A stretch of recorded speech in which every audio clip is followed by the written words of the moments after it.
From the Autoline Studios, here is your host, John McElroy.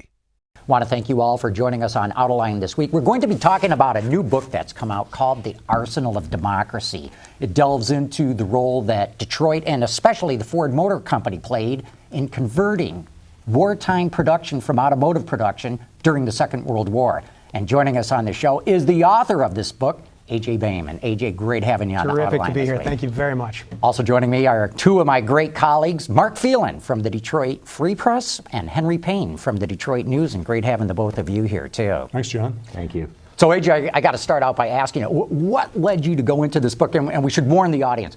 This is about the arsenal of democracy, but it slices this on many different layers. You get into all kinds of personality things between Henry Ford and his son Edsel and a whole lot more. I'm just curious, what led you to begin writing this book in the first place? In 2009, I published a book called Go Like Hell, and that covers a motor racing rivalry between Henry Ford II, an amazing, larger-than-life figure, and Enzo Ferrari of Italy, also amazing, larger-than-life figure. But I did all this research on Ford Motor Company during World War II, and I learned so many things. I realized the story was so fascinating, and when I realized that there's this very dark sort of inner conflict in the Ford family and in the company during World War II, in which there's a climactic battle between good and evil, and that battle happened at the exact same time leading up to the climactic battle of World War II, and I realized there's a way to tell both of these stories at the same time and have them intersect right at this critical moment. So. Well, and looking at it now, we've all heard the phrase arsenal of democracy. We know how much Detroit provided. And I always assumed that it was a relatively straightforward process, that FDR said, we need this is what you're doing. And the automakers all said, yes, sir. But it was much more of a negotiation, and it was difficult to get Henry Ford in particular to go along with this, right? Absolutely. Writers of narrative love sort of the classic story model, which is boy gets girl, boy loses girl, boy gets girl again. And that's sort of what happened in Detroit in a different way. Let me elaborate. Everybody got on board after World War II.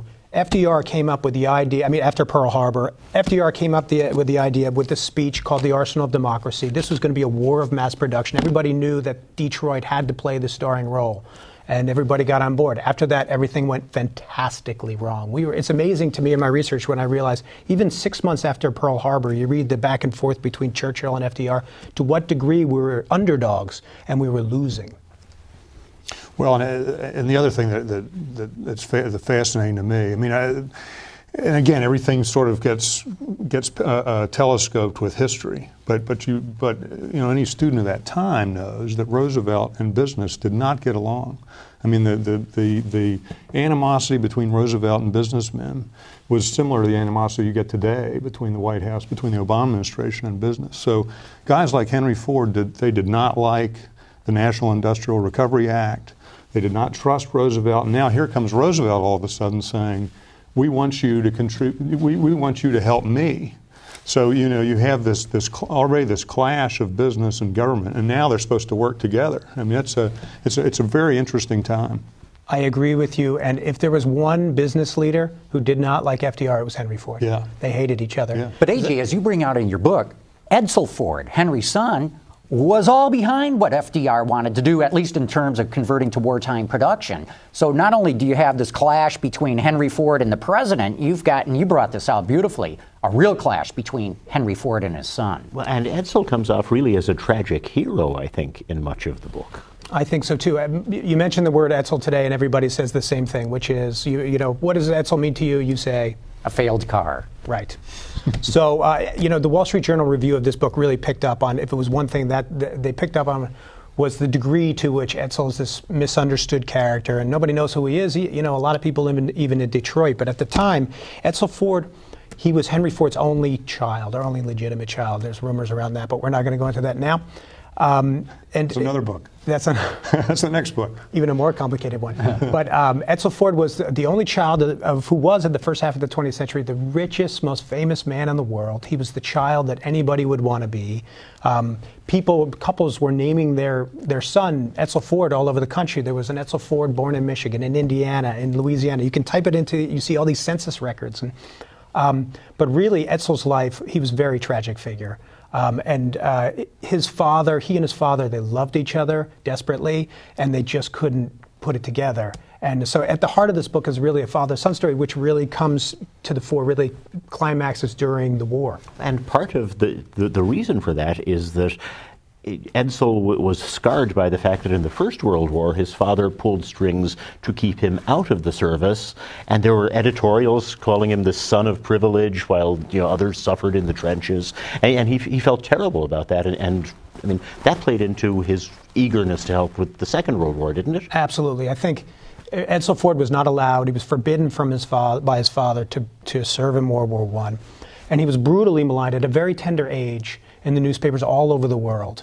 And I think that at that point, Edsall Ford began to realize that it wasn't going to be so easy to be Edsall Ford. And things just got darker than that with the Great Depression. And he was dying of cancer when the war began. And I think this effort to help build this arsenal of democracy in the bomber force was really his last chance at honor. Yeah, I knew that there had been a lot of tension between the father and the son. That's well known. But you pulled out more detail than I've seen anybody do. And, really captured how complex a man Henry Ford was. And I say complex because on one hand, he did very admirable things. On the other hand, he was a despicable father, too. A lot of people, a lot of historians, a lot of people who knew Henry would really describe him as two personalities. Inside this man, there was really a fight between good and evil, and you could see both of these sides of him coming out. I interviewed people. I found some people who remembered meeting him, and they would describe him as this wonderful person because children brought out the bright side of Henry Ford. But in business dealings and a lot of other dealings, as we know, he could be an extremely difficult man. But and again, I mean, as John says, you really pull out a lot of research. I mean, behind this historical book is this personality dynamic, not just between the Fords, but also Sorensen and Bennett and all these characters that populate this little universe that everybody in the world admires. I mean, Henry Ford is one of the best known figures in the world. But the other thing that really strikes me about these two people, and you get that across industrial generations, is the difference between the founder and the second generation. The founder, Henry Ford, is an intense, not terribly well educated businessman. His son, by virtue of his father's success, is a much more worldly man. And I think that's part of the conflict between these two men, and one reason that Edsall has a larger world view with Roosevelt. Absolutely. A lot of people use the phrase in my research on Henry Ford II, for example, who right before D-Day has to quit the Navy and come back to Dearborn to try to rescue this company from the dark forces. Mm-hmm.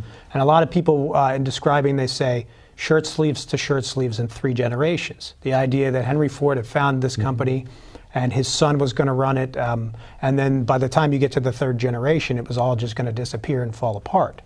Of course, we know now that that wasn't the case. But what strikes me about all of these people, even Edsall, who's very press shy, they're all larger-than-life characters. Mm-hmm. Well, and a thread that sort of runs through it all, as Henry was saying, was Charles Sorensen, who helped create the modern mass production facility and was there when Edsall kind of shocked the military and said, "Oh, we're not going to make parts for you. We're going to build planes." I mean, how valuable was Sorensen's material? Sorensen, another larger-than-life character, extremely important in the book, extremely important in the war effort. There were really, in the first half of the 20th century, 2 guys who I think stood out, maybe 3, but really 2, as production geniuses. Sorensen was one of them. The other was William Knudsen. They were both curiously Danish by birth, and both of them were loved and hated because I don't think it was easy to be, that sort of production genius. But Sorensen was a fascinating character, and I used a lot of his original diaries to create this book because he was at sort of the nexus. He was the character who was describing what was going on in everybody else's life at the time. And one of the things that I found fascinating is that Charles Lindbergh shows up repeatedly. And I was aware of his fall from grace and his disgrace, in the pre-war, period. I didn't realize that he had a second act in which he was vital to getting the planes off the ground, and he went on to do more. Yeah, he's sort of reborn in his Ford time, isn't he? That's exactly. I like the use of that word. Absolutely. Right before Pearl Harbor, there were the two biggest voices, anti-FDR, anti-FDR and both against America's, joining the war, were Charles Lindbergh and Henry Ford, and they joined together. They were both voices for this group called America First. And they were out there campaigning, saying we must not be in this war. Lindbergh testified before Congress, and I have a picture in the book of him doing so, where he says, really, the reason why we should not be in this war is because we can't win. I found that fascinating, because Hitler's Air Force was so impressive. He had seen it firsthand. Mm-hmm. So, of course, after Pearl Harbor, they both joined in hands to build the bomber force at Willow Run. So Lindbergh served probably more than half the war years right at Willow Run building airplanes. And that I never knew before, that he was a test pilot at the plant. I had no idea. And as you point out in your book, he wasn't necessarily paid great money. He was paid just like any of the other pilots. I think his salary was $666.66. And they had come up with that figure because he had been kicked out. Well, he resigned from the Air Corps because he was so anti-FDR. And after Pearl Harbor, Lindbergh wanted to join back in the military. He really wanted to serve his country. Yeah. And he was forbidden. So when he was hired by Ford, Ford was flooded with letters saying, don't trust this guy, he's a Nazi, he's this, he's that. But he took a salary of $666.66 because that's what would have been his salary if he was working with the Air Corps, flying for the Air Corps at the time. Yeah. And then by the end of the war, he was called back to Air Corps service. He was indeed. Yeah. He was actually allowed to fly with the Air Corps, but he was not technically in the military. So he had to go and buy his own uniform, and he could wear a military uniform with no insignia on it, and he flew it in the Eastern Theater. I had heard that the Army Air Force really wanted him because he was so efficient at flying, he could extend the range of the bombers, or if not extend the range, leave them enough of a cushion to be sure that they could get back to their bases. But this guy, he was one of the best pilots of his day. Well, if you think about it, imagine this. We were desperate for aviation engineers. We were desperate for classy, trained pilots. We didn't have an Air Force. And Lindbergh's animosity toward the FDR administration was so great that they didn't let him fly. Can you imagine? So what he did at Willow Run, he tested planes, and what he said about the Ford-built B-24s was very honest. He didn't like them, did he? He did not like them. And he was flying every one of them when it came off the assembly line. I wouldn't say every one of them, but quite a few of them. And he was also doing other kinds of experiments there. I was fascinated by Lindbergh. He was doing, they built a altitude chamber. The best one that had ever been built, right at Willow Run, to see. They wanted to do all these experiments because they knew that Hitler was experimenting with high altitude flying, because if somebody's flying an airplane 40,000 feet in the sky, they can drop bombs, with no problem with anti-aircraft fire. So Lindbergh was doing experiments at Willow Run to see how high the human body could go without death. And he almost died in a plane testing some altitude things as well out of Willow Run, didn't he? Absolutely, yes. He lost consciousness in a single-engine fighter plane above Willow Run by himself, and nearly died. And when he landed, I found this in his diaries. He said, when you come back from a near-death moment, your senses are so alive. And he began to describe Willow Run and what it looked like. These robot bombers that were going to kill children and women and abroad, and his remembrances are extraordinary. AJ, one of the things that's so interesting is, as you alluded to, the mythology in the United States is, Pearl Harbor happened, FDR said we've got to build all these things, and it's as if somebody flicked the switch and all this war material started to come out. What you point out in the book is this plant, especially, as well as much of the other conversion effort, was a real struggle. Mm-hmm. Two things I can say to that. One is Willow Run really, as the idea that they were going to build the largest airplane factory in the world, the largest factory of any kind under one roof, and they were going to build it that quickly to try to turn the biggest, fastest, most destructive bomber in our arsenal into the most mass-produced military aircraft of all time. It was an extraordinary story, and it really captured the imagination of people everywhere. So when things started to go very wrong, it really, because it was such an ambitious project, it really became a petri dish for all the problems of, on the home front with trying to build the arsenal of democracy. And of course, all the reporters were there to document it. So the stories they're incredible. And Lindbergh, if I recall correctly, he said that the first plane that he flew was virtually unflyable. And it went on, and they finally delivered on the promise Edsel had made: we will build a bomber every hour. In the very last days of Edsel's life, I think. Was that the case? Yes. I don't think they ever achieved it, did they? I think you're right. Well, they did achieve it, but not before Edsel had passed away. So I think when Edsel was dying, he didn't live to know whether or not this extraordinary experiment was going to be successful. Can you imagine? But can you talk about that a little more, AJ, though? I mean, we live in this auto industry in this town in which these extraordinary products, cars, come out in a 4-year production cycle. This is a plant that needed to be built and start producing a bomber a day within what bomber period? An hour. A bomber an hour, sorry. Bomber an hour in like 2 years, right? What was the time frame is extraordinary, the expectations for this plant. The original outline, the original timeline for what they were going to try to do, it was something like 14 months to the time that they started clearing the field to the time that they were going to start making bombers. Yeah. And of course, it didn't work like that. Yeah. But you couldn't do a car like that today.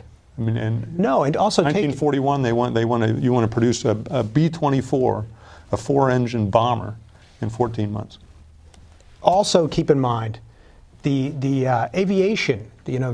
Nobody had ever done that. No airplane in America had ever been mass produced. Yeah. Certainly not the biggest, fastest bomber that, when it was fully loaded, would weigh close to 60,000 pounds. There's a lot of parts. There's a lot of pieces.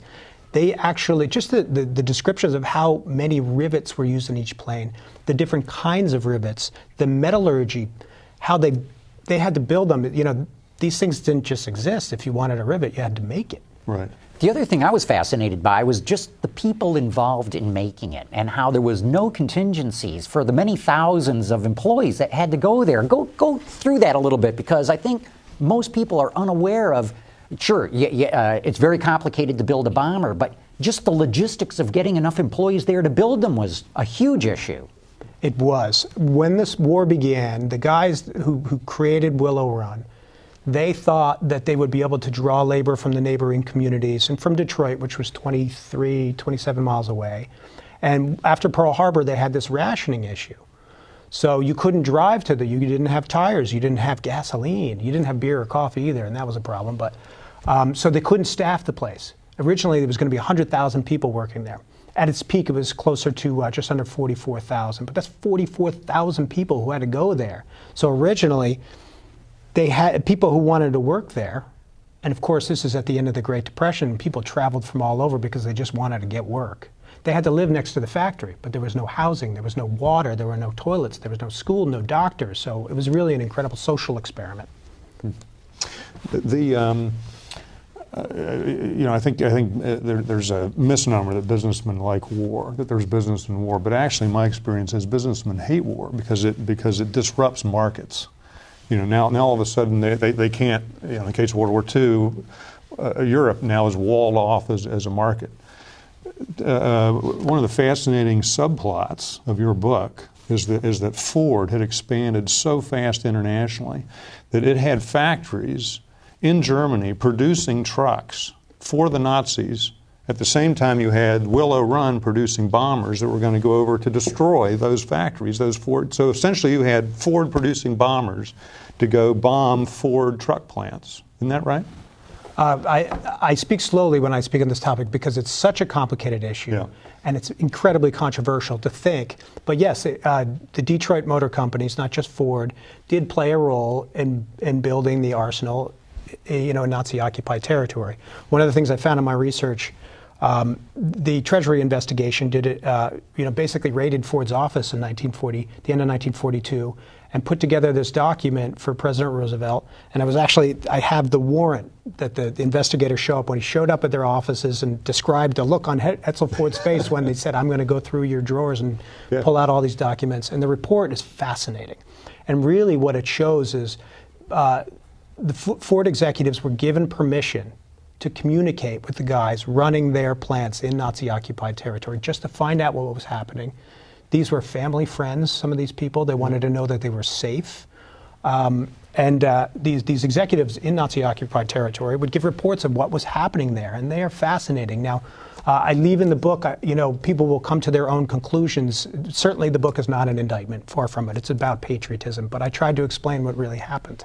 But what's your sense of it? Because there are people out there right now today saying that Ford and General Motors helped the Nazi war machine.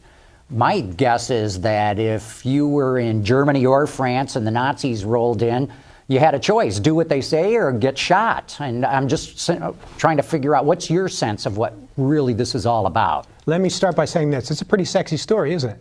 We're all journalists here. It's pretty sexy to be able to say that these big Detroit companies were building, weapons for the Nazis and making money doing it. It's not true. I mean, they were building those weapons there. They were building trucks and airplane parts. But my research shows very clearly that they were given no choice, and once the war started, those factories were taken away from them. So again, incredibly complex issue. It really plays into, there is no wrong or right, and there is no good and evil. It's always something in between. But guys like Edsel Ford, I think that they acted with integrity. Well, and there was a fascinating scene in the book where one of, I think, Edsel's lieutenants was in Cologne, where Ford had a huge plant and still has a huge plant today. And he saw a new building next to the plant where Ford was building the trucks that he knew about. And he said, "What's that building? What do we do there?"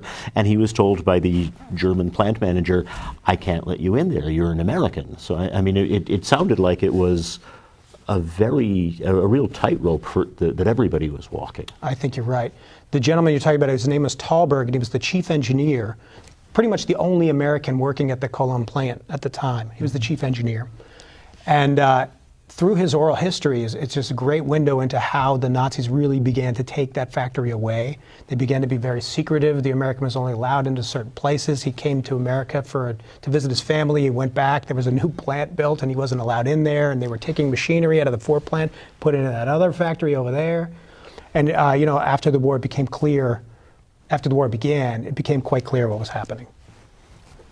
One of the questions that keeps coming up is Henry Ford himself. I mean, was he profoundly anti-war? Was he a Nazi sympathizer? Do you have a take on it? I do. Again, I have to be so careful when I speak about this, and so clear.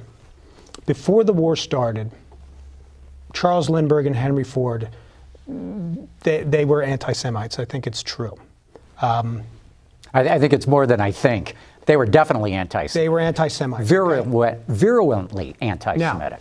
Now, I'm Jewish. I'm not making excuses for these people, but I also think it's extremely important to contextualize what was going on. Anti-Semitism was rampant at the time. Mm-hmm. It was in the books that children read at school. So for Henry Ford to be an anti-Semite, in the 1920s, it was not, But it's different when you buy a newspaper and you start writing editorials about this. Absolutely. So but this is the point that I'm making. Both Henry Ford and Charles Lindbergh were given awards by Hitler, this cross. And Henry Ford was given this award, and there was, when it was given to him, somebody took a picture, and they're pinning this, thing on his lapel here, and it was extremely controversial. And, he came out and said, "I don't sympathize with the Nazis," but he didn't give the medal back. And that was even more controversial. Mm-hmm. And his reasoning, he wouldn't speak to. But it was quite clear the reason why is because the Nazis had so much power. And this is an important point, during the Great Depression, all these companies were suffering because of what Hitler was doing in Germany. It was the only place where there was a thriving economy. Yeah, they're making money. They were making money, and American companies who had factories over there were forbidden from taking any money out, and they were very threatened that those investments were just going to disappear because Hitler could have just kicked them out and all of that would have been gone. And that was the situation during the Great Depression. These executives could not afford to happen, and they didn't have a crystal ball. They didn't understand that there was going to be war and genocide. And I was interested in the book to see that Henry Ford was perhaps equally adamantly opposed to American intervention in the First World War as well. I didn't realize that. He was against war. It was almost a religious thing for him.